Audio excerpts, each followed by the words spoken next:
One last thing that we can talk about for foliage. These live in all shade, part shade, and sun.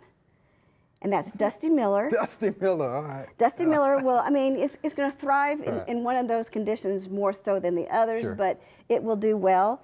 Dichondra, which is a silver trailing vine that is nice to add to containers and baskets, and it can take any condition like that. And also sweet potatoes. You know, there's chartreuse and reds and bronzes and purples. All go well in containers, and even in the ground, they'll trail along the ground. All can take all those conditions. All those conditions. And those are some of the easiest ones that I know of to plant that you'll have success with in the summer.